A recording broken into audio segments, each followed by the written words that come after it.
But while you sit here and watch Pastor Clyde Holt drink his coffee, which reminds me, as soon as David and I are done, there's another link that's going to go active with Pastor Clyde discussing something. So I'll go call David and get in the chat room. Do you have any idea what you'd like to talk about later? Well, I think I'm going to make it an extension of what we talked about last week. Finish up that. Okay. Okay. I've got to go get rid of some stuff here, and then I've got to. Oops, I hope I didn't turn anything off. No, I didn't. Okay.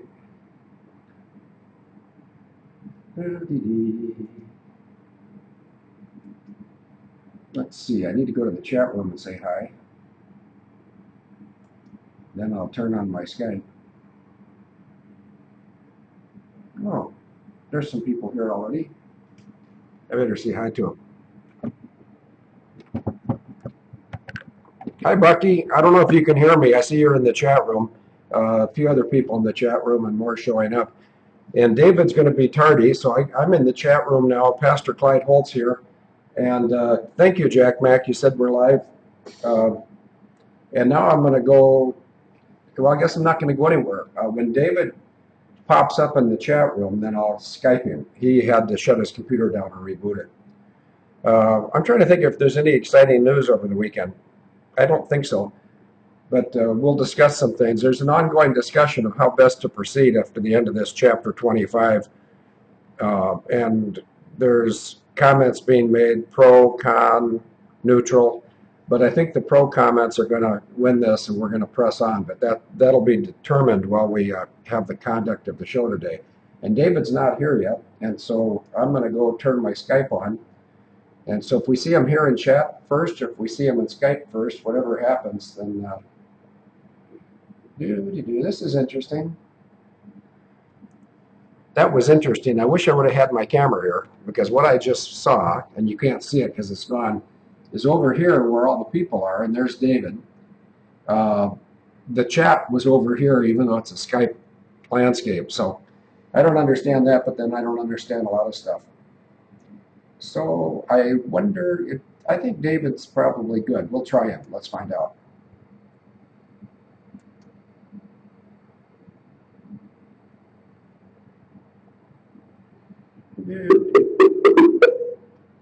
I get a. Ooh, that's loud.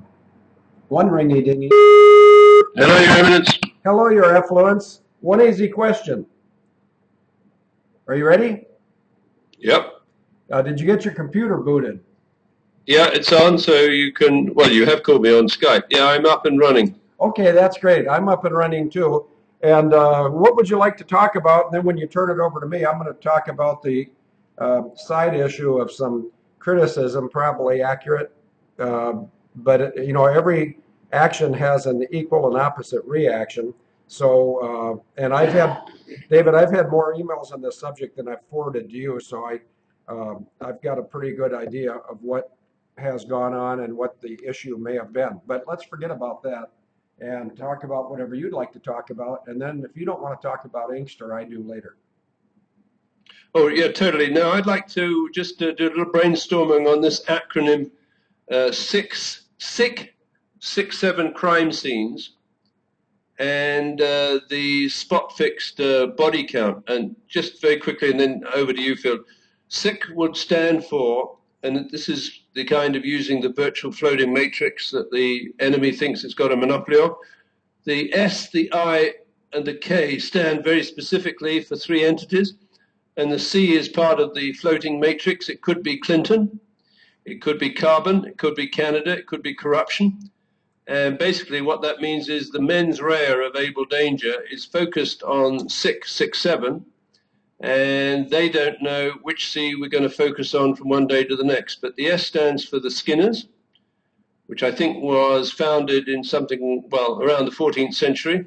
And it has a Skinners Hall in the city of London, which is the base where the conspiracy to attack America on 9/11 was engineered with the eye of Norman Inkster, the former 18th Commissioner of the Royal Canadian Mounted Police and President of Interpol. And he worked for KPMG, which is the K, as the forensic specialist between 1994 and 2003. and with your sister built the foreign fugitive file which generated the Al-Qaeda attack teams of 911. And the C, well, we can explore that at your leisure field, but it's carbon, corruption, Canada, or Clinton. Over to you. I'm swallowing, or at least attempting to. By the way, I just want to point out something positive here. Probably you can see Bango's Lawn Service just plugging a lawn and a phone number. And that was a gift from Scott Bangert, who came up for the Plum City event. And he drove his Harley Davidson motorcycle, how Wisconsin-ish, up from Milwaukee. And we really enjoyed meeting him and his brother, Bucky. So what I want to talk about, David, very briefly, is I should have had, and I'm not worried about this type of stuff, but I should have had that chapter 25 up several nights ago. And several things have caused me to stop. And people can overreact to that, including me. I can overreact to it, but I don't think that serves our purpose well. But I think sometimes when God wants you to wait for something or prevent yourself from doing something else, he'll cause a little trepidation where you just feel like it's better to sit back and think for a while. And that's where I found myself here the last couple of days. And that was brought about in part because there were some rather accurate, perhaps, rather critical comments made on a couple of the short videos that were posted. But on the other side of the ledger is, for the first time in over a year, someone called me from my sister's phone number. And I'm usually better at timing than on this event, which was either Friday or Saturday. In fact, what I can do, just to show you how alive and unprofessional we are, I can fumble for my phone, put on my glasses, and try to determine at which point the phone call came. And if I had to stipulate to this before I can get my phone out or my glasses on, I'd say it came Friday, and I won't punish everyone with having to wait while I look for it. I'll do it when I turn it back over to you. But whatever it was that precipitated the comments, and it's not just 1, 2, or 3, there were apparently a fair number of very critical comments left on those videos, that can be considered somewhat negative, and it certainly was by some of our principal people. On the other hand, if those short videos, offensive as they were, if that's what triggered my sister's phone call, well, now you got to figure out what's more important, getting them to make a mistake or making us look. And there is no us in this. Field McConnell made those videos. And if they showed up on any other channel, that's probably due to my technological ineptitude. I tried to upload them to my own channel. I think I have a channel. Anybody seen the comedian named Rodney Carrington? He does that a lot when he's doing his rather unusual comedy videos. But when I say I think I have a Field McConnell video channel, that's true. I think I do. And maybe somebody who's better at YouTube can find out for sure after the show. But David, I think we should finish off chapter 25 and finish off Inkster. And then if we decide we're going to do any more books, then I think it would be delightful to go after MI2, which is Marcy, Inkster, and Interpol. Having said that, David, this is a yes or no question, and I promise to give it back to you shortly after you answer yes or no. Have you seen the two images where Jesus Christ in a robe is on one side of the page, and my sister, it's obviously a picture of Jesus Christ and Mother Mary, which means it's Catholic, but somebody took that image and they removed Mary's face and put my sister's face in. And I don't know what the point of that was, but see, I don't have to understand everything or what other people intend to do. When I saw that picture, I immediately put it in chapter 25, and I said, one way out. Because if my sister's going to get out of the mess she's made of her life, I don't think there's any way other than calling to Jesus, and if he believes she's truly repentant, he can save her. There's no humans that are going to save her from herself. David, over to you.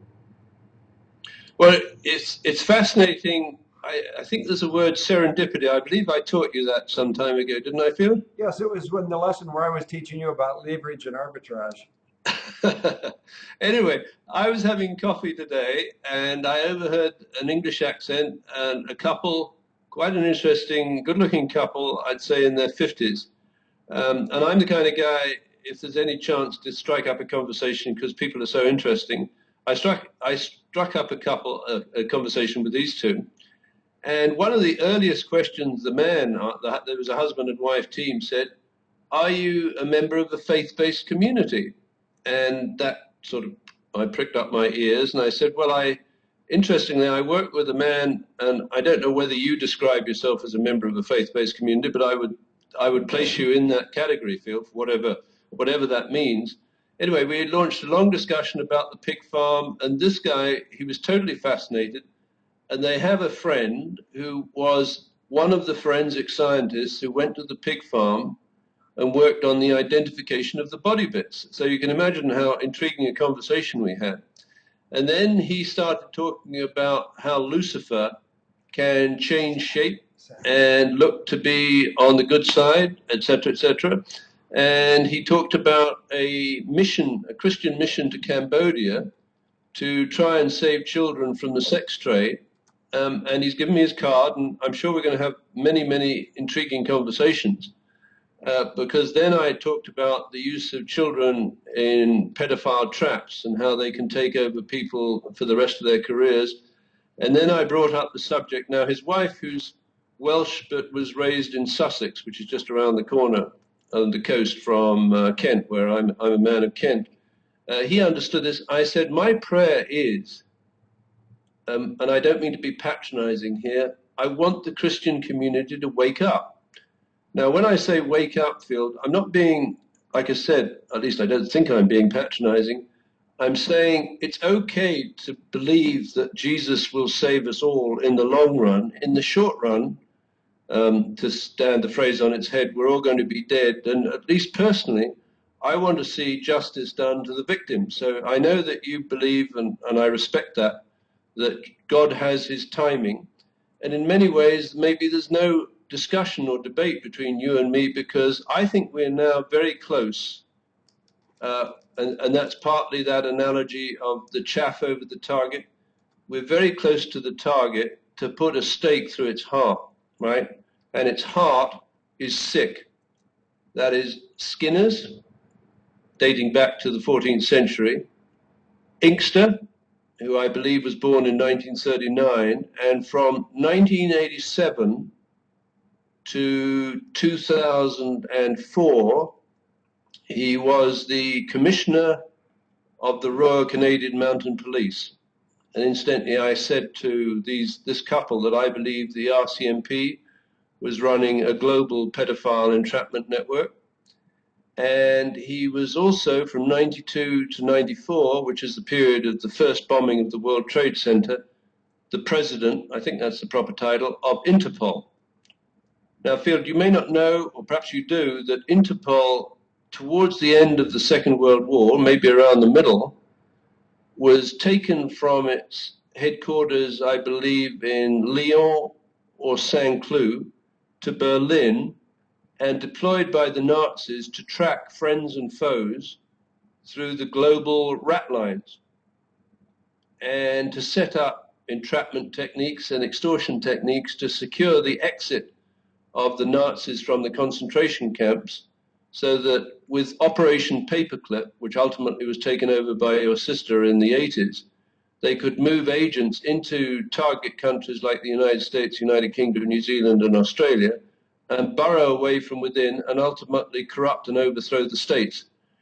So then Inkster, and this is a multiple run-on sentences, I suppose, Inkster in 94 stops being president of Interpol and the 18th commissioner of the RCMP, where he, with your sister, would have had the ability to populate the foreign fugitive file with Al-Qaeda suspects or Al-Qaeda doppelgangers. That is, they could take an individual, whoever that is, who looks broadly like that bearded wonder who supposedly got shot in Abbottabad, and they could create a mythical terrorist group around such a figure and throw him at the United States in a Canadian-American war game called Amalgam Virgo and Global Guardian. And if you think I'm rhapsodizing or dreaming, just look at the briefing page, the cover page of both of those exercises,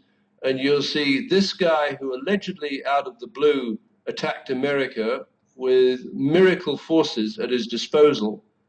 They were doing rehearsals with him as the red team leader back in the 1st and 2nd of June of 2001, and then again through September the 10th to the 12th. So this guy is an artificial character crafted out of the foreign fugitive file database at the United States Department of Justice by Christine Marcy and Norman Inkster. He has no independent existence other than an entity, a virtual identity inside that database. And then this guy, Norman Inkster, he becomes the senior forensic partner. I think I taught you forensic economics back then, didn't I, Field? Something like that? Well, I thought you were a math and physicist, and I thought, what did I measure? What did I major in, David? I told you, but I majored in something where I got all A's and one B. Yes, the economics field. Yes, that's right. I'm just teasing. Yeah, but that begs the question: who's been an economist longer, me, you, or the staid guy that's married to the person that's got a chainsaw? Well, it's either you or me. But you see, now this gentleman that I was teaching, he looked at me very oddly. He said, "You may not be faith-based, but you're spiritual." Now that's, I think, in the eye of the beholder. And I told him the story about the pebbles. There's real chemistry there. And I think if you're willing, sooner or later, I'd love you to talk to this couple, and perhaps with Clyde, because if my prayers are answered, and I do pray occasionally, if my prayers are answered and Christians wake up, what I said to him is nothing can stop you on that journey to truth.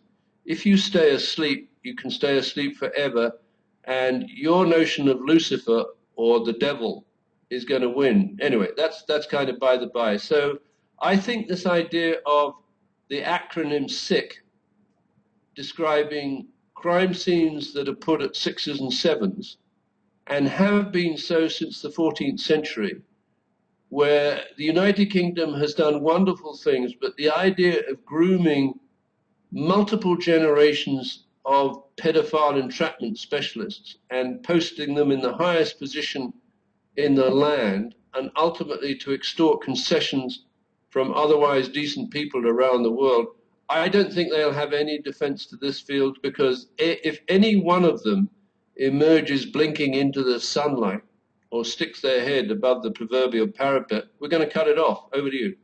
Yeah, I just, about 3 or 5 minutes ago, you were rattling on about something, and you said something about Christians waking up, and I don't want to do anything other than be scripturally accurate. But see, the agnostics, the atheists, the cultists, the people that believe in nothing other than their belly button lint, those people don't have a horse in this race. All it takes for us to achieve victory is faith the size of a mustard seed, and remembering this piece of scripture, which I put up. It's 2 Chronicles 7:14. If my people who are called by my name, Jesus Christ, his people are Christians, will humble themselves and pray and seek my face and turn from their wicked ways, then I will hear from heaven and will forgive their sin and heal their land. Now, I'm going to put Pastor Clyde on to answer one question. And I don't know what his answer is going to be, and he doesn't know what the question is, so we got a even Steven chance of one of us being confused, most likely me. But whenever anyone's trying to determine what's being said, really, they have to figure out what was said before it, who it was said to, and where in the world, not only in terms of physical location, but time, for instance, the 3rd century BC or next week. And so this is from Second Chronicles, and I'm just going to put Pastor Clyde on very briefly to say if those of us who are called by his name, in which land he will heal their land. So what was he talking about, Pastor Clyde? And also, what was he talking about then in Second Chronicles in terms of the land to be healed? And would that same principle apply today for the United States of America, Canada, and England? If there's a principle at work there, it would apply not to the United States as a country, but to the individuals in the country, because that was a specific statement made about Israel, the land of Israel, Okay. defined by the borders that God defined when He gave it to Abraham in the first place. So we don't have a land like that.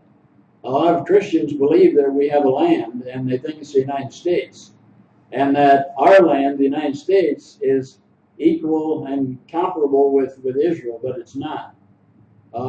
Those people had all the promises that God gave to Israel through all those years of time. They were given to them in the land. They were promises that would be available to them and that would work when they were in the land. And whenever they were out of the land, everything went bad for them. There are many cases, many instances of that in the scripture, along with the fact that for 2,000 years they've been out of the land and have endured all kinds of grief all over the world because they're out of the land. The promises of God were to Israel to be fulfilled in the land, in that land. Now we are a heavenly people.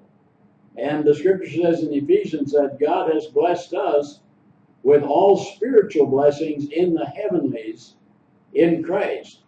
We are not a people of the land thinking about a geographical location on this earth, but we are a heavenly people because differing from what the Israelites were at that time, they were a natural people. We are a spiritual people because we are in Christ, and Christ is in us. And so if we have a land, it is a spiritual land. And so you can go back then to 7:14, Chronicles 7:14, and you can find a principle there that declares that if God's people, whoever they are, and within whatever dispensation they're living, if God's people will humble themselves and pray and seek His face and turn from their wicked ways, He will hear from heaven and forgive their sin and heal their land. In our case, however, we don't have a physical, geographical land. We are members of a spiritual kingdom. We are members of the body of Christ, and so we're heavenly people. That doesn't mean, though, that God can't pour His blessings out on us in a spiritual way, which He will do if we meet those conditions. If we also turn to Him, which is what He was talking about there in so many words. He just wanted the people to turn to Him. And then He said, I'll forgive your sin and I'll heal your land. And He's saying to us today, by way of principle, that if we will repent of our ungodly ways, if we will turn to Him full face, as it were, the same blessings will come upon us. But we can't expect God to come down and define our physical borders and defend that physical land, because that doesn't apply. Okay, well, thank you. And that was what you guys just witnessed was a totally unrehearsed response. Pastor Clyde had no idea what I was going to ask him. I had no idea what his answer was going to be, and I just learned a whole lot in that answer. But I got to give a compliment to two other people other than Pastor Clyde for having a ready answer, which, by the way, somewhere in the Bible, it says have an answer ready so that if somebody who knows less, and I'm dangerously paraphrasing, but if somebody asks, like if David Hawkins asked a spiritual question of Clyde, Clyde is compelled by the scripture to try to have an answer ready. And of course, he would also have the integrity. If he didn't have a ready answer, he would say, well, I'm not going to lie. I can't tell you exactly what it is, but I can tell you where we can both go look it up. And he knows where to go find things in the Bible. I tried to find his comment about the heavenlies in Ephesians, and I couldn't find it quickly enough. But I got a blessing that only 2 people know about, and neither one of you know it's you. But just during this particular radio show, I have been encouraged by one able body, that's a male agent, and one dangerette, to keep right on doing what I've been doing. And so the male, I think you know who you are, and if you don't, I'll send you an email and let you know. I'm even more confident if people take a look at the chat log, they'll probably figure out who the female is. And I don't want any of you to think that any encouraging comments are not appreciated by me. They are. In fact, some of my favorite scriptural quotes, and I've got a bunch of them in the front of my Bible at home, but I never can remember if it's 1st or 2nd Thessalonians. I know what you're going to do. You've got it for the Ephesians? 1:3. It's Ephesians 1:3? Okay, let's have him read Ephesians 1:3, David, then I'll get right back to you. Hang on. Okay, this is in regards to what we were talking about before. The kind of a land that we have is not geographical. It's something else that God has given us in this dispensation. We're not Jews, and we're not inhabitants of the biblical land of Israel. But we are children of God, and we are in Christ, and we're therefore part of His spiritual kingdom. And the blessings that could come upon them because of obedience can come upon us because of obedience also, and it can be done in spades, or like they want to say today, like on steroids. Here's what it says in Ephesians chapter 1, verse 3. Blessed be the God and Father of our Lord Jesus Christ, who has blessed us with all spiritual blessings in the heavenlies in Christ, according as He has chosen us in Him before the foundation of the world, that we should be holy and without blame before Him in love. And then it goes on talking about how He's predestined us to be in the image of His Son, etc., etc. But the core of the teaching here is in verse 3, where He's telling us that He has blessed us with all spiritual blessings in the heavenlies. And so Israel's blessings were promised to them and given to them liberally when they were in the land and fulfilling God's will in the land.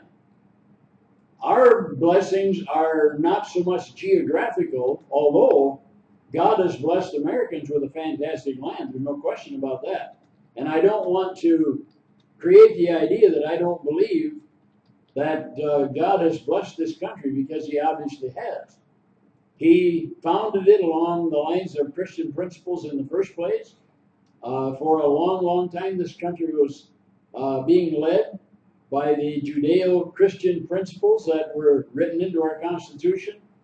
We have since departed from a lot of those. But this land, this country of ours, the United States, geographically, has a great history of being blessed by God. But it is not a land in the sense that Israel had a land in the Middle East at that time and still does. So our blessings primarily are spiritual blessings in the heavenlies in Christ, because we are heavenly people. So now if God blesses me with spiritual blessings in the heavenlies because I'm a heavenly person, that's going to boil over onto my little property out here where I live. He's going to bless my substance as well. And He does. He does that very much. So many times, spiritual blessings in the heavenlies, which come to us because we are in Christ, are also seen many times elaborately in what God provides us with in material blessings as well. You done? Okay. Thank you. David, I'll get right back to you. I just want to finish off the thought about the encouragement. And once again, I should have taken advantage of the time. Yeah, guess it's not my phone this time. It's maybe God's calling it here. Go ahead and talk. You won't bother anybody. Anyway, he got a phone call. I sometimes get phone calls. There's somebody that frequently says that we're unprofessional for having our phones ring. You know what? Anybody that has any really good, solid criticism of how professional we are is encouraged to start their own radio show and demonstrate to us how it's done professionally. And that's not a hollow offering. We've got access to this live stream channel 24/7, 365 for a very small fee monthly. And other people could be hosting shows on this, which reminds me, after our show is over today, David, Clyde and I are doing a spiritual show, and I have no idea what that's about. But two people, one male and one female, have encouraged me during the conduct of this show to keep on doing what we've been doing.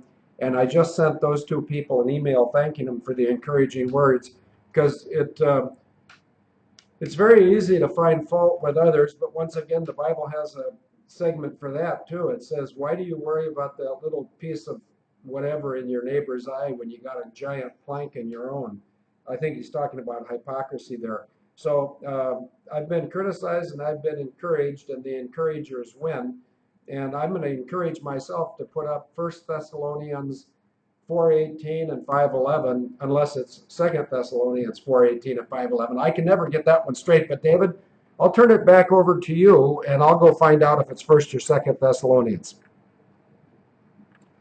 Yeah, thanks, Phil. Well, that was very intriguing talk, and I concur that it's not for God to come down and define our physical space and land.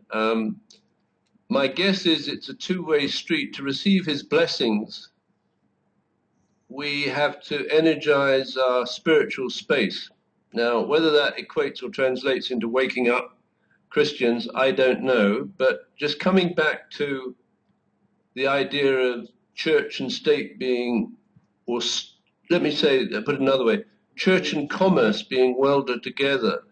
The reason why the word worshipful appears in front of the livery companies so many times, I mean, there are guilds like the Guild of Air Pilots and Air Navigators, or the Honourable Society of Master Mariners, but the great majority of those livery companies, the name starts off with worshipful company of such and such. So in the city of London, back in the 13th century and probably a few centuries before then, there were places of worship. One of the earliest combinations of schools and places of worship, and perhaps the oldest continuous school in existence, was in the city where I was educated. I was educated up on the hill at Kent College, Canterbury, which was a Methodist boarding school. But down in the cathedral city of Canterbury, there is a school, a very, very famous school where Chaucer went, and that's the King's School, Canterbury. And King's School, Canterbury probably has been in a continuous state of existence under different names since the 7th century, when it was associated with St. Augustine's Abbey. So wealthy people would send their children to the school at St. Augustine's Abbey to learn how to read and write. And basically, that's the element or fundamental element in commerce. In order to trade with foreign countries, you need languages, and the lingua franca back then was Latin. So incredibly, the great schools of England, students would be taught obviously a great deal of Bible studies, but they would be able to translate the Bible from the vernacular, well, that would be King James I, I suppose, to Latin and to Greek. And some of those schools, they would learn astronomy. And for example, I forget the name of the school now for the East India Company, but they would learn 6 Indian dialects. And so let me just put up in the chat room this incredible guy. And before I put him up, Phil, he was running a protection racket as a teenager. And he went to the Merchant Tailors School in England. And the Merchant Tailors, the Worshipful Company of Merchant Tailors, and the Worshipful Company of Skinners are generally considered, or frequently considered, to be the origins of the word 6s and 7s, which is a state of chaos. So these two worshipful companies would have combined the blessings of the church back then in medieval times, with the idea that they would establish a monopoly in the trade associated with skins and hides and furs, and the merchant tailors, which would be costumes and silks and man-made material. And when you think about it, if you wanted to create the perfect crime scene, and I'm suggesting that the perfect crime scenes were being created in the 16th century, if not before, and let me put a little word in front of that, the nearly perfect crime scenes. Because in creating chaos at a crime scene, they leave the signature of the conspiracy. So eventually, and perhaps it's taken the internet and you and Clyde and people like you, Field, and myself and the team, we can, from within the cloud, we can act as a catalyst in the spiritual space, and we can inhabit the souls of the devil.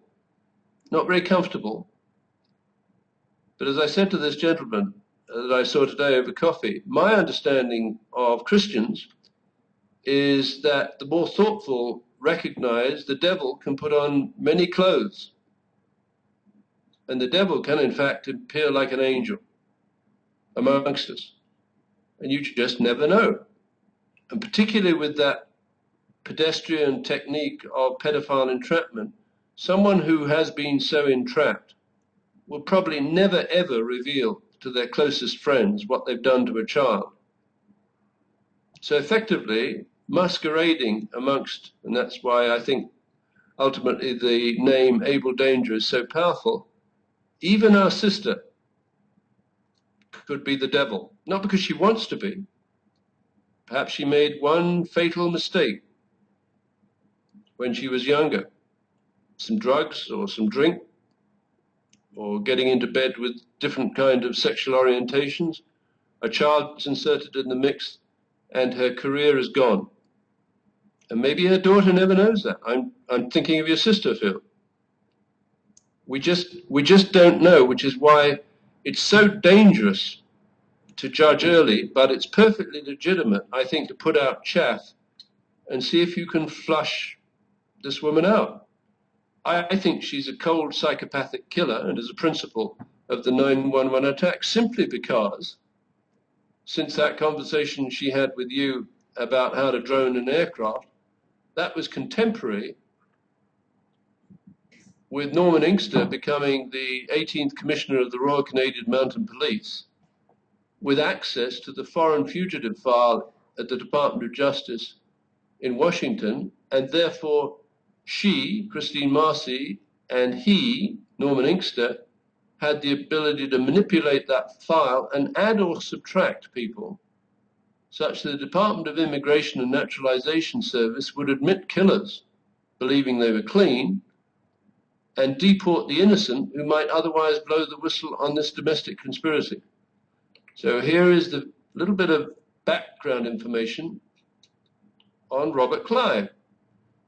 Born September the 29th, 1725, near Market Drayton, England, Robert Clayton was one of 13 children.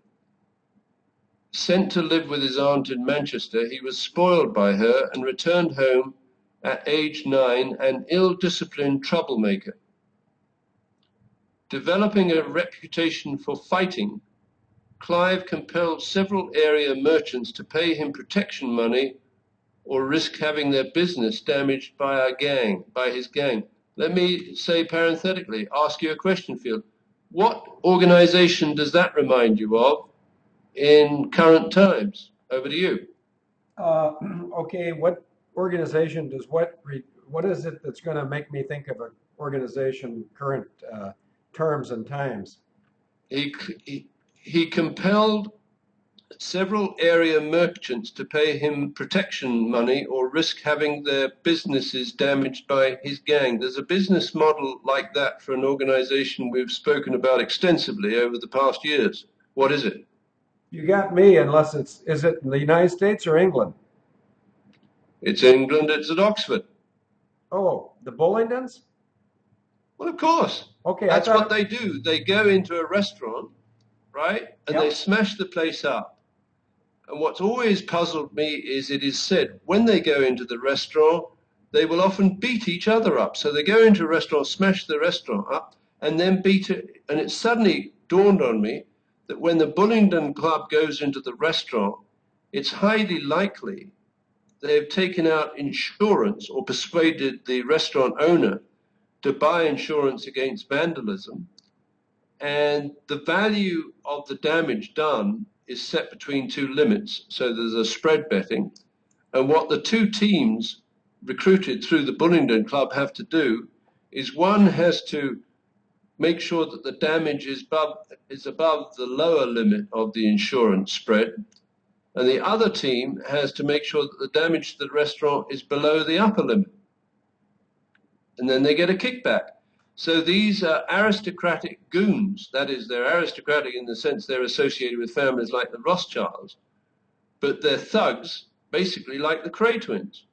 So Robert Clive, who was an extraordinary individual, that I said, if he was a teenager running a protection racket in Market Drayton in the 18th century, what's the difference between Robert Clive, who's really the founder, to all intents and purposes, of the modern East India Company, which has always stayed in existence, and David Cameron, the ex-Bullingdon Club goon, who's now the Prime Minister of the United Kingdom? Over to you, Phil. Well, the reason I didn't answer correctly is number one, first and foremost, I didn't have the right answer between my ears. But secondly, I was reading over and over this Robert Clive thing, returned it home at age 9, an ill-disciplined troublemaker. Now, do you know why ill-disciplined troublemaker caught my attention, David? Back to you. Yeah, totally, and that's why you're empathizing with him. Okay, well, go ahead and explain to the people that don't, why does ill-disciplined troublemaker strike a chord with me?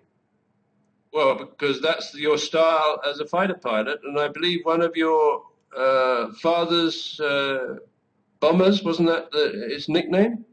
Yeah, my father's B-24 in World War II was called Troublemaker, and when I got kicked out of the Air National Guard for having a backbone and a brain, the squadron commander was so frustrated at me and so incompetent as a commander that at the end of my ass chewing, he got up, he went to his own door, and he said, "McConnell, you're nothing but a troublemaker," and he slammed the door, and he's on the outside of his own office. So I took the phone, because now I'm sort of the de facto squadron commander. I sat in his office, I picked up his phone, and I called his superior, the group commander, or some people would say wing commander. At this time, it was a group, so I'm correct, it's group commander. And I'll do this. This is sort of entertaining if you like the word troublemaker. There's a one ringy dingy, then there's two ringy dingies, and then the wing commander says, "Colonel Becklin." And I said, "Colonel Becklin, this is Major McConnell, or Captain McConnell. Come to think about it, it's Captain." I said, "Colonel Becklin, this is Captain McConnell. I understand you want to talk to me today." And he started blubbering right away. He says, "I don't want to talk to you. The squadron commander needs to talk to you." And I said, "Well, I'm over in the squadron commander's office right now, and he isn't here. So I thought maybe you and I can settle this, whatever the issue is. How about if I come over to your office right now, Colonel Becklin, and you can tell me what's on your mind?" He says, "Don't come over this morning. I'm busy until lunch." And I said, "Fine, I'll come over right outside your office, and I'll study some regulations pertaining to FEB's flight evaluation boards. And then as soon as you come back from lunch, I'll see you go into your office and I'll follow right. And that way you can tell me what it is you want the squadron commander to tell me, just in case he doesn't tell me before you get the opportunity." And then just because I wanted to stick one more little nail up his fingernails, I said, "And besides that, I've got extra drill periods." And what that means is money. I says, "I've got some extra drill periods that I need to burn up before the end of the quarter. So I'll just drill until you come and talk to me." And I said, "I'll see you. I'll be outside your office at lunchtime. Bye-bye." And what happened was, fortunately, the squadron commander didn't find me.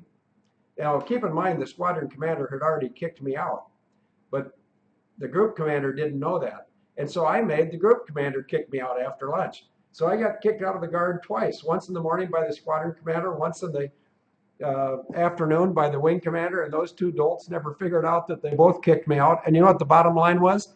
I told them, later in writing, in 7 pages, single space on a typewriter, I says, I'm not going anywhere. I'm not leaving this unit. But if I were to suffer the injustice of being removed from this unit, I will follow the parade out the front gate, and everybody in the chain of command, with the exception of the director of maintenance, will be going with me. And if you read these 7 pages of notes, you'll see what the charges will be. Over to you, David. You see, this is weird. Field, I really urge you to read the Wikipedia entry for Robert Clive. Effectively, the de facto, although it was, I believe, King James I or something, maybe it was Elizabeth who founded or gave letters patent to the East India Company around 1601. So this guy was born in 1720 or whatever. He was basically a thug running a protection racket as a teenager, going to this very prestigious school, Merchant Taylors, which is one of the 6s and 7s. There's every indication he was schooled and trained by the parent livery company, the worshipful company of Merchant Taylors, in the art of putting a crime scene at 6s and 7s. So the true perpetrator of the crime would be camouflaged. And essentially, he was operating a shakedown racket in India, where merchants would pay him protection money, or he'd kill them, or he'd kill their family, or blow up their supply chains. Now, fast forward to 1776, Field, and I want to see if, stay with me here, right? What were the people on the ships that tossed the tea caddies and tea caskets, what were they dressed in 1776? Weren't they dressed up as Indians? Right, and what would they have been wearing? And I did a little research last night or yesterday evening on what common costumes were worn and what materials were worn by the Indians in Massachusetts around that time. Well, they'd be wearing skins, and some of them would have 6 feathers, and some of them would have 7 feathers.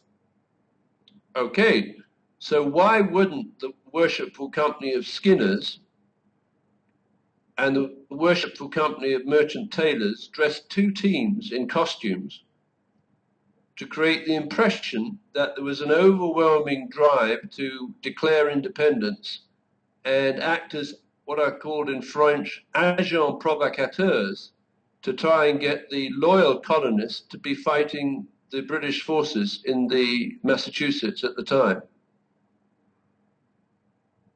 Is that a question I'm supposed to answer? Yeah.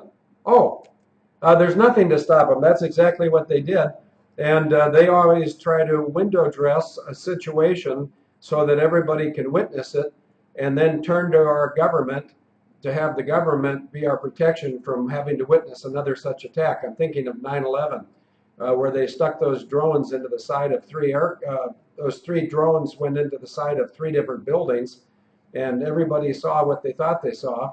And then if they weren't sure what they thought they saw, the news media for the next 72 to 96 hours showed them over and over and over and over and over and over and over and over and over and over and over and over again, United 175's drone replacement hitting the 2nd World Trade Tower. They didn't show them American 11 over and over and over and over and over and over and over and over and over again, because there was only one film of that. And why was there only one film of American 11? Because there was only one film crew that knew it was going to hit, and that was the Naudet brothers, and they had their camera set at exactly the center of the impact area, and they had it set there 30 to 60 seconds before the impact, which means foreknowledge, which brings us right back to the Bible. Because for good people that serve God and that God has called, He has foreknowledge, He predestines them, He calls them, He justifies them, and then He glorifies them. And unfortunately, the people that serve Satan must have some sort of similar protocol, because they create this situation with foreknowledge. In other words, the Naudet cameramen knew exactly where the first airplane was going to hit. That's why they got film of it. Now, once the first airplane hit, everybody with a cell phone or a video camera in New York City is watching for what's going to happen next, whether it's a fire truck, a cop, a rain cloud.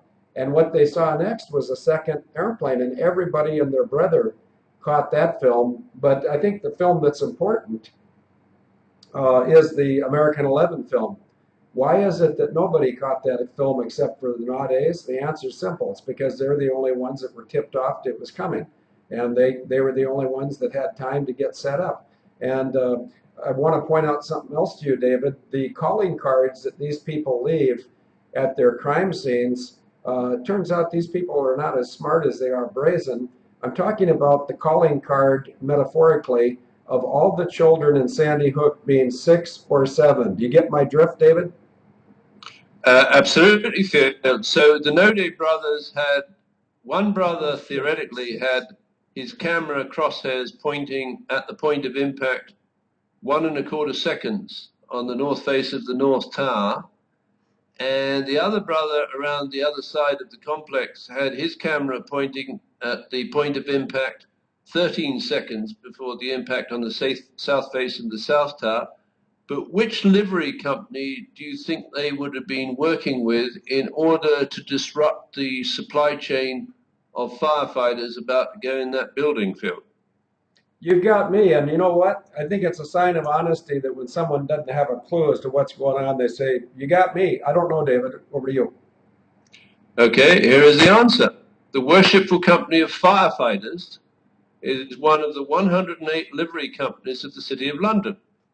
The company's aim is to promote the development and advancement of the science, art, and practice of firefighting, fire protection, and life safety. What kind of job do you think they made on 911 field? I think they did the opposite, didn't they?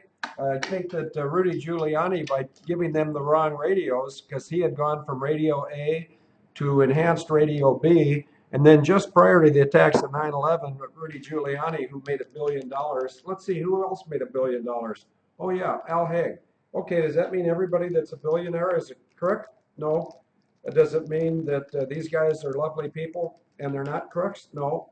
But we need to have somebody other than Abel Danger start doing some heavy lifting around here, because we've set up the bowling pins, and somebody with a little bit of a 14-pound, maybe a 16-pound ball can all mow them down in one toss. David, over to you.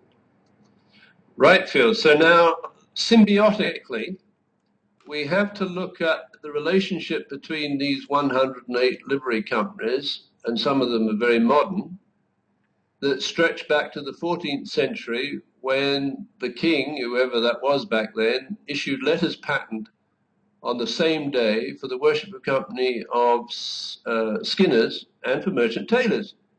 So here we are, Phil. I hope you don't stop me if you don't like me throwing questions at you, but I like to sort of, I want to get inside your skull from the forensic point of view. Which livery company would be extremely strategic to share its haul with the Worshipful Company of Firefighters in terms of the kinds of frauds we're looking at 911? Over to you. Oh, is there a livery hall that, like the Skinners, do they have a hall? The Skinners Hall shares its hall with the Worshipful Company of Management Consultants, of which Vicky Hooney became master in 2010. And the principal driving partnership behind the Worshipful Company of Management Consultants is KPMG. So Norman Inkster would have set up the conspiracy at Skinners Hall with KPMG and the Worshipful Company of Management Consultants for handling the escrow and spread bets for the body counts for the firefighters. But no, the firefighters are in bed with, at least sharing a hall, with a very important livery company. And here in the chat room is its name. The Firefighters Company ranks 103rd in the livery company's order of precedence and is based at the Insurance Hall on Aldermanbury near London Wall, a building it cohabits with the Worshipful Company of Insurers. So Phil, that's the end of it's almost the end of the story. Can you just take over while I take that call? Yes, it's one of the delivery companies calling you, David. They're very upset. And so I'll sit here with Pastor Clyde until he comes back. Uh, I'm not so sure what's going on around here. I'm not so sure it's David catching them or them exposing themselves. But I think, oh, I've got a little dialogue going on that some of you may have seen via email, but not many of you. The governor of Connecticut, his name's Malloy, he's a little twerp. He has come out twice in the last week and said he needs more time to get the timeline straight on the Sandy Hook killing. Now, he's the governor of a chintzy little state that has a lot of money, and they think they're big shots. In fact, they think they're such big shots they don't have sheriffs in Connecticut. If they had sheriffs in Connecticut, they would not have had Sandy Hook. The police people in Connecticut are all Masonic, whatever that means. And I didn't say supersonic, I said Masonic. And they those faggy little green things that Masons wear, they go to Masons meetings in their cop uniforms with their faggy little green things. And I'm having great delight. In fact, when David gets back from his phone call, I'll go find my email, my most recent one to Governor Malloy. But some of you know me to be telling you the truth because I probably copied Craig and Anita and some other people. But I've been sending emails to Governor Malloy with a copy to everyone in the world that if he needs any help with the timeline for the Sandy Hook false flag, he can either contact myself, 715-307-8222, or John Simmons in Denver. John Simmons is the guy who runs Crisis Actors, and they sort of screwed up Sandy Hook, didn't they? Because we're all over them there. And so they hired different crisis actors for the Boston Marathon. They hired Red Tree Productions. Now, I'm just a simple guy living on Main Street here in Plum City across from Gwen's Bakery. But I find it remarkable that Margie Sullivan's Red Tree Productions in Boston did a horrifically sloppy job of the lack of crime scene street theater venue, because all those fake injuries, they overplayed it and they underplayed it. They overplayed it by having a guy named Vogt, V-O-G-T, appear to have his leg blown off. The only problem was they didn't use enough makeup to make him look like somebody other than who he really was. And it didn't take more than a day or two for Abel Danger to produce images of this same Vogt, V-O-G-T, in November of 2011 when he had his legs blown off in Afghanistan. But Margie Sullivan and Janet Napolitano and the others that put on the street theater in Boston about the marathon, they really cut too many corners. Another one, besides having the $300,000 per episode actor named Vogt, V-O-G-T, they also didn't have any blood at the scenes. They had some red pasty stuff, but they didn't have any blood. And when you blow up a bunch of people and kill them, there's generally blood around.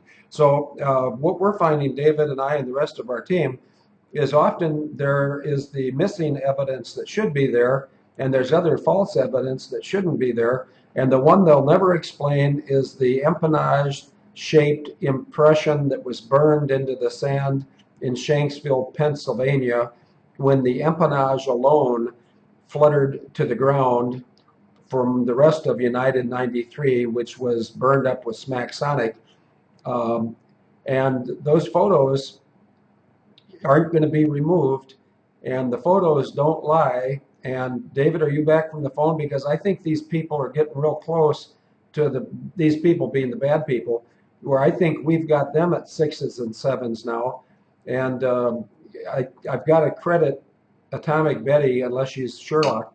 But Sherlock pointed out that maybe the reason my sister called me at 1:36 p.m. Central on Saturday was she wanted to contact me in a way that's easily observable by NSA, CIA, FBI, and IUD, and BFD, and all the rest of these goony operations. I firmly believe that there are oath-keeping people in all the agencies that like what we're doing, and they are, in effect, protecting us because they're not shutting us down. David, over to you. Yeah, I think you're right, Field. And the problem for them is, again, that's the gift of your chaff, and I don't criticize it because strategically, I think it is the weapon that's allowed us to get closer to their mens rea or their controlling mind alive than would have happened if they had seen us coming and realized the danger we represent. Because I would say, tactically, you are as good a troublemaker as Robert Clive was. And if you go back to his techniques, where with very small numbers of people, he was able to cut through the old style rules and regulations of the battlefield, where you didn't go up frontally against vastly superior numbers. Well, it was kind of amusing when you were describing that story of you took over the commandant's office while he stormed out in disgust at you. Apparently, one of the victories or partial victories Robert Clive won, he noticed where the camp of the enemy was. And it's extremely difficult for an enemy to take on an attack where a line of people have come through your command center, because I think you call that shooting within the is that the shooting within the wagons, Phil?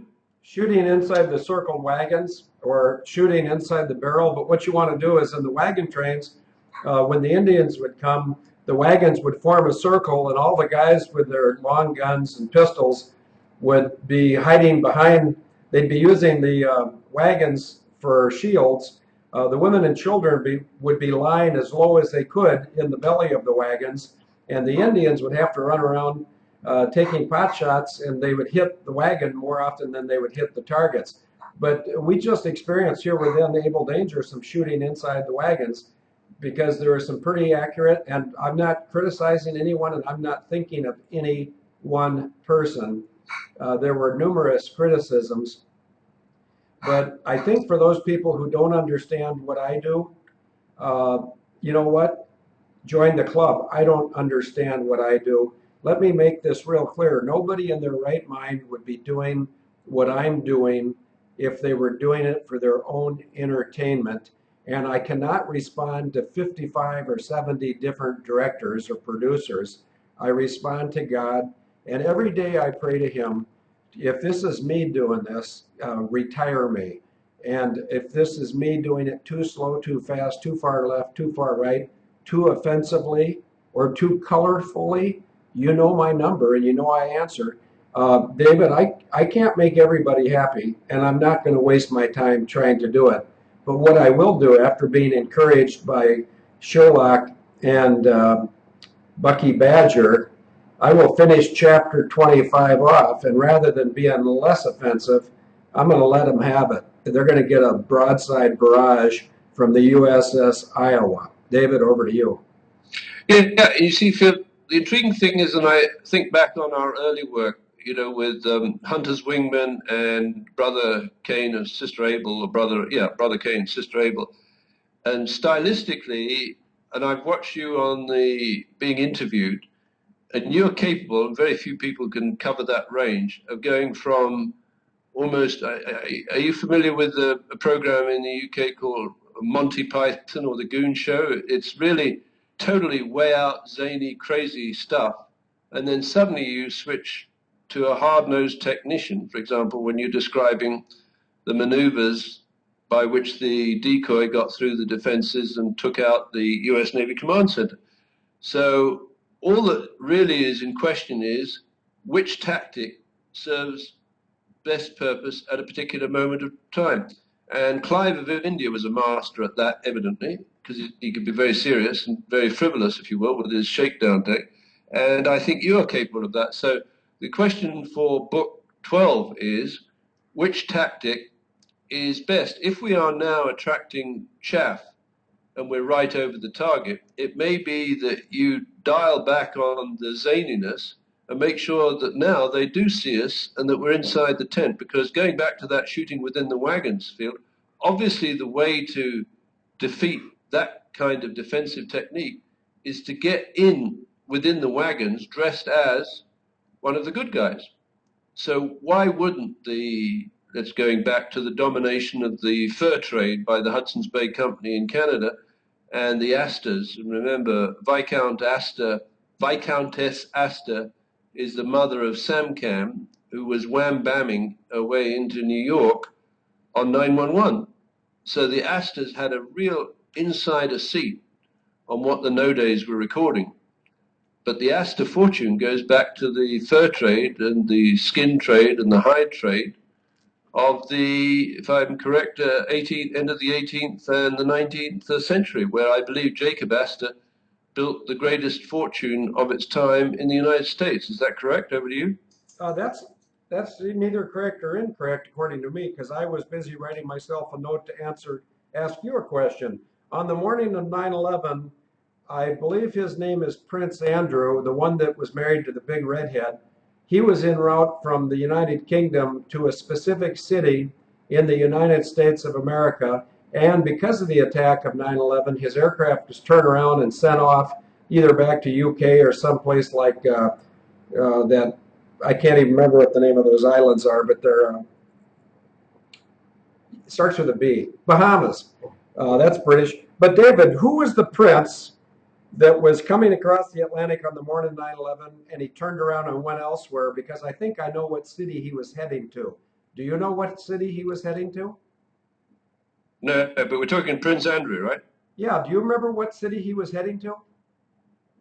Was it Denver? No, but it might as well have been, because I'm not sure. So I'll put this out to Mensa and anybody who's good, Jack Mack. I mean, everybody's good at something, but doing speedy research, Mensa's very, very good. Craig's not here today. I wonder if Sherlock's around today. Yep, she's there. I think he was heading to a specific city, and you said Denver, and I said it might as well have been Denver. The reason why it might as well have been Denver is I believe the attack of 9/11 was to do the ultimate wedgie, where the United States and Canada no longer are the two plantations of the Royals, but the Eastern North America and the Western North America would be the two new colonies of the Royals or the Monarchs, whatever you want to call them. And the Eastern capital would be in Atlanta, and the Western capital would be in Denver. And I'm going to go to the chat room now and see if anybody knows for sure. Let's see. Jack Mack is good with speed. He sure is. But nobody's come up. Let's see. Reminds me of all the chaps Abel Danger catches out. I don't know what that means either.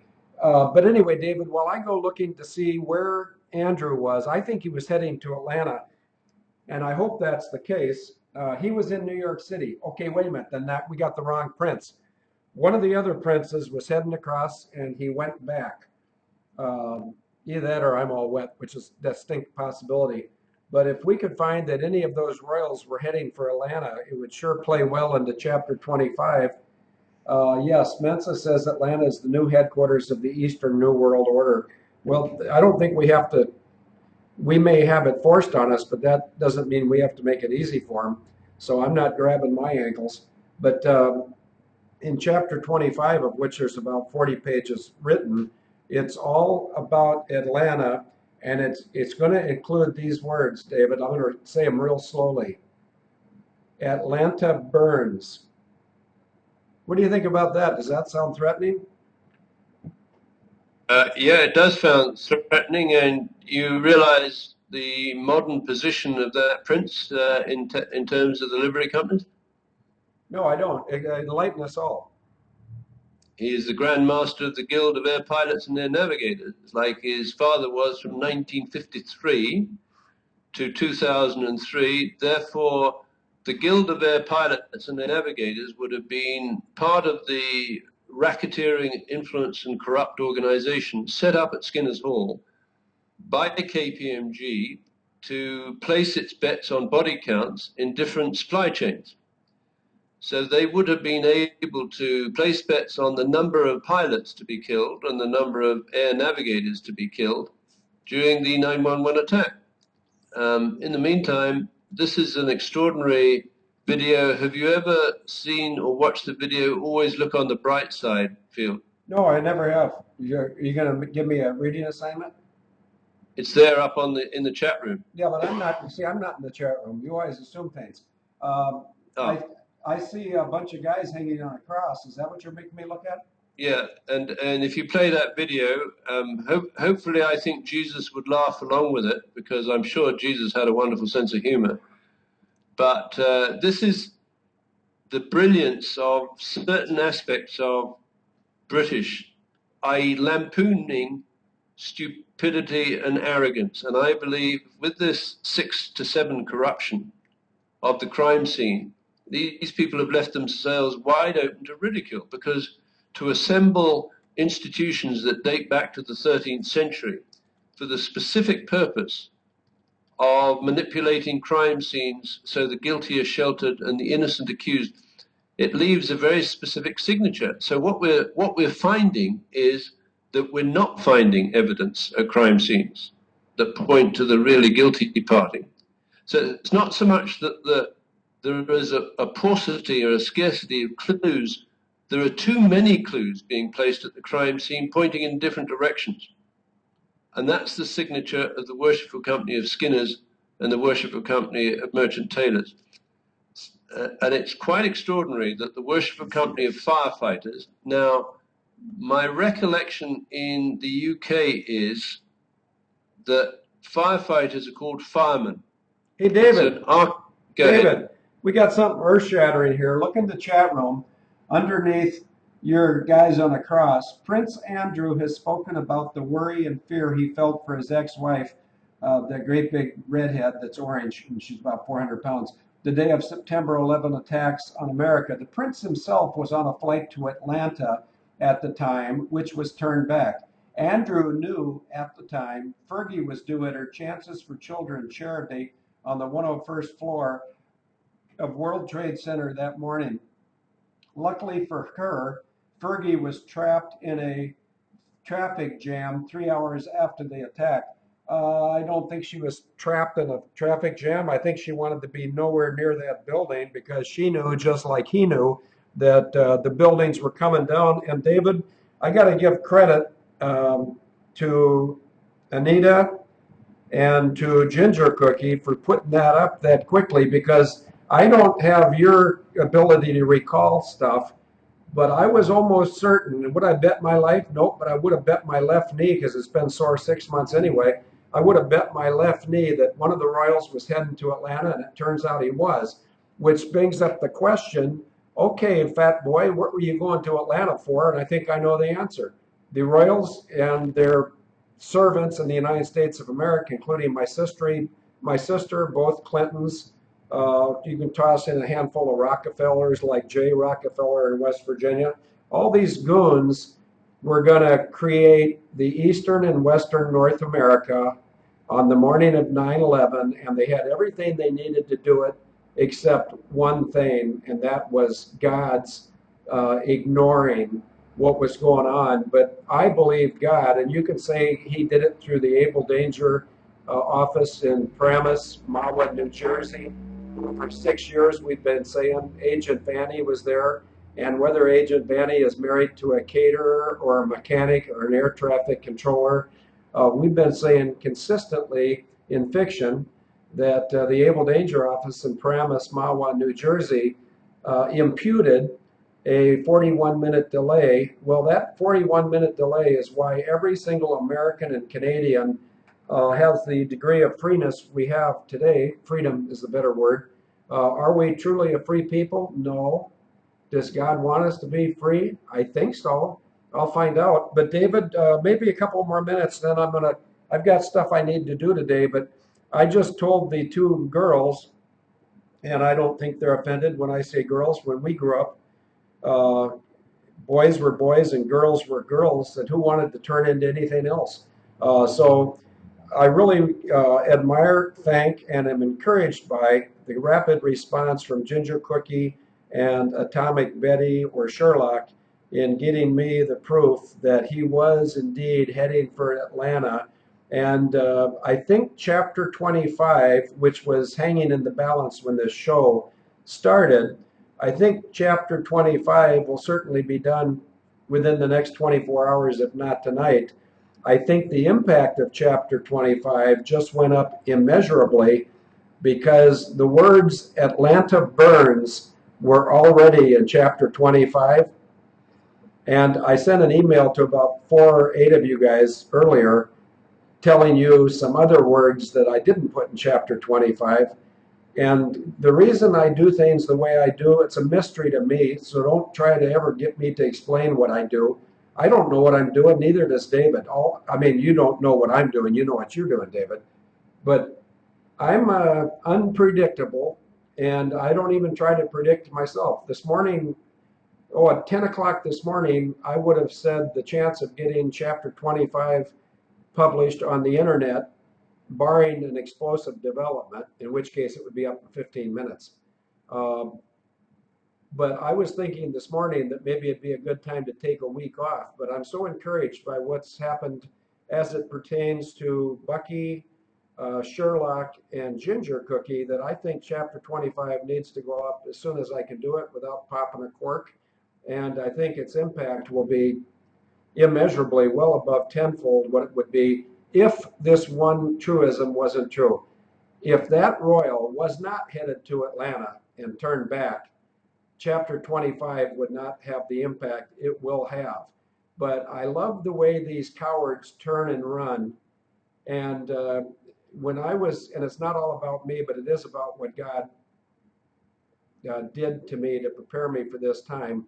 But in 1973, all I wanted to be was a graduate of pilot training and a fighter pilot. And my heroes back then were F-8 Crusader pilots who said, make it simple, always turn into the fight. In other words, if you don't know what's going on, stick your nose in it and go make something happen. David, over to you.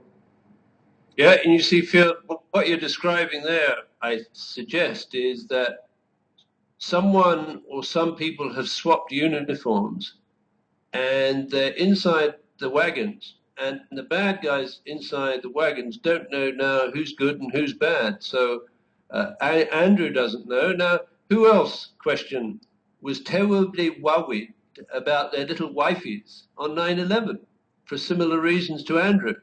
Over to you, Phil.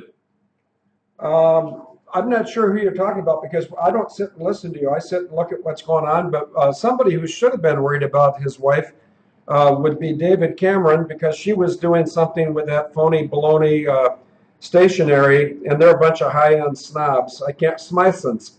And of course, the guy riding around in the E4B, and I think it was 2 weeks ago you told me I didn't have to act humble anymore. Well, it's not an act. I am humble. You know, I'm humbled the fact that God would allow me to have this part in the exposure of evil. But David, on the morning of 9/11, I picked up the phone and I called KFGO radio, and I said, I'm sick of listening to Peter Jennings, the Canadian, saying, where is the president? He should act presidential and be visible, when actually, tactically, he should do anything but. If he truly didn't know what's going on, the last thing he wants to be is predictable or visible. But I got so upset with these phony baloney media dolts, I picked up the phone, I called KFGO. In fact, if somebody wants to go to kfgo.com and look for a phone contact of a studio line, you'll probably find it. I called the studio line and I said to him, I said, I'm a local listener. I'm concerned that the TV talking heads are upset because the president is not at a known location. I said, I can tell you exactly where the president is if you're interested. I got about that far, and I heard clunk. Then about 50, no, wait a minute, I goofed that up. I said, the president is on a beeline between Sarasota, Florida, and Offutt Air Force Base, Nebraska. Then I heard the clunk. And 15 minutes later, I called back, and I called the KFGO studio line a second time after the media had announced that President Bush was at Barksdale Air Force Base getting off Air Force One and on to Night Watch, which is an E-4B, for a journey forward to Offutt Air Force Base. I called back to the studio. I said, hey, KFGO studio line, you remember the call about he's on a beeline to Offutt? And the guy said, oh, yes, I'm sorry, we were disconnected. How did you know that? And I said, it's not a matter of me knowing it. It's a whole lot of people know that if there's a national emergency and there could be a nuclear exchange, that the president or his most senior designee needs to be on a night watch aircraft. And I said, so the first time I called you, I knew that regardless of what the media said or anybody in the military said, they could say whatever they wanted. That airplane was heading directly for Offutt. What I didn't know was the E-4B was heading directly for Sarasota, and they met in the middle. In fact, now that I'm thinking about this, David, I think I suggested to him in the first call that this may be the case. They would need to meet somewhere like 30 miles southeast of Memphis and that's off the top of my head, was the mathematical and azimuth midway point, but there's no SAC air base there. I said the closest SAC air base, and I even explained this on the phone, I said do an expanding circular search until you hit a SAC Air Force base with 11,000 feet of concrete. And I said that's where they're going to meet because they would have lots of concrete, they would have lots of security, and they would have people that are competent in handling nuclear issues. So David, we've been working on this project a long time. We've had many successes. We've had trivial setbacks. We've had people shooting inside the tent before, which I'm not criticizing those inside the tent for shooting. But we've also had some people who are disinformation types that think that we don't know who they are, that get in and they actually become characters, and then they try to take us sideways.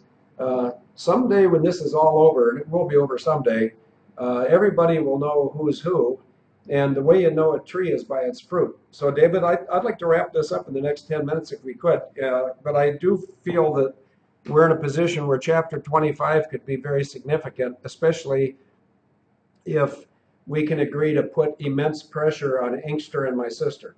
David, over to you. Yeah, absolutely right, Phil. Now let me read from Sherlock's excerpts about Prince Andrew, the second paragraph, because there's a fatal flaw in their timelines. Remember, the red team and the blue team, or the sixes team and the sevens team, they need to be synchronized perfectly, but it's extremely difficult when you're engaged and focused on disinformation to keep your timelines perfectly synchronized. And here's a glaring clue, Phil. Andrew knew at the time Fergie was due at her Chances for Children charity on the 101st floor of the World Trade Center that morning. Luckily for her, Fergie, she was trapped in a traffic jam 3 hours, and here's a mind-blowing word, after the attacks. Well, if she's trapped in a traffic jam 3 hours after the fact, she cannot have been saved by the traffic jam. Is that reasonably clear to a forensic expert like yourself, Phil? I think I must have a bad connection. I thought I heard you say, is it reasonably clear to a forensic expert such as myself, when probably you would have used the words to the world's leading forensic expert, forensic economist of all times, the ever so humble me. But anyway, David, I digress. I think if my sister was nervous Friday or Saturday, and once again, Sherlock, your comments about my sister are not wasted. I think you might have it right, that the reason she called me, and by the way, I didn't talk to her. A little bit too late, I recognized the number, and I'd already opened my phone up.